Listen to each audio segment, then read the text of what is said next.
When a foreign police officer calls out to me, I don't know what to say. A myriad of options I could have chosen. Phone a friend, ask about my rights, videotape the situation, ask the officers' names at least. But my mind had already retreated. I had switched back to my primal nature, submission.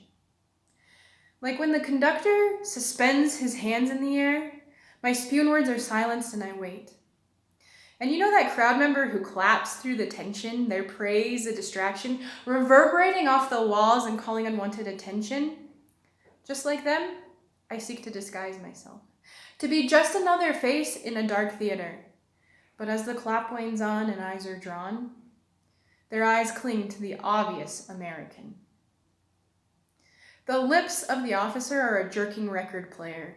Invitación, te invito acá, inviting me to my lesson. So I suggest my disappearance. I know is my response. Just like any invitation, that is not a choice. The aura of my friend lights up next to me, a ticking bomb concealed in a metal box. I silently ask her to refrain. Her and I both pack away our identities and wait the next movement to commence. When it comes, the downbeat is a siren. Along the path rolls the police car. Casualty his specialty. Out for a day at the beach. Or at least to pick up some tourists there. He steps out of the car, loaded gun straddling his leg, and this girl, who avoids the do not push buttons, is nudged into the unit. I wonder if I should feel scared, but I simply feel ridiculed, like putting out gutters for a professional league with the culprit being me. I am squished between two bodies, a non-existent layer between the sweaty sir like peanut butter on my palate and the giggly girl, the grape jelly who won't keep form.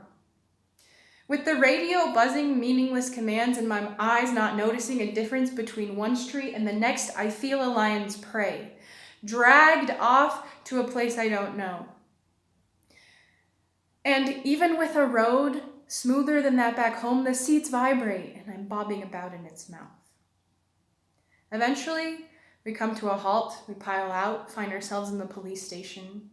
Frida seats herself in the bright orange chair labeled detainee, the only chair in the room. I wonder if she sits there long enough, the juices will leak out from it and we'll find ourselves with orangeade. I'd really like some pleasantness from this day. A new officer attends to me. Finally someone to bother with this criminal in a foreign land. Tu nombre? Jessica. Tu nombre? Jessica. Tu nombre? Jessica, I repeat like a Mexican. But he hasn't the time for me. Even with my name, I am misunderstood. Oh. But a body? That he understands. No need for me to speak.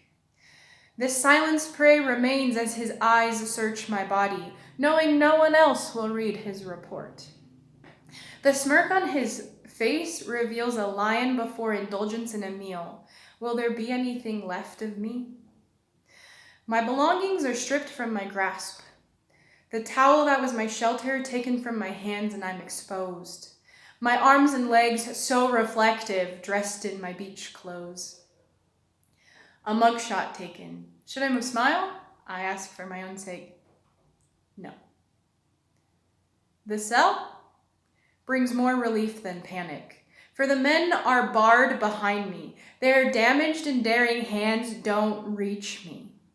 They call out my grown-in name, Huera, Huerita, and spit at me for attention. I'm their momentary game. An hour later, they call my name. They open the cell and trust me to step out. I visit the judge. Tu cubrebocas? Your mask? She asks and it taunts me. She knows that's why I came, for an innocent accident of which I was criminalized. I pay the fine for my forgetting and am free to go.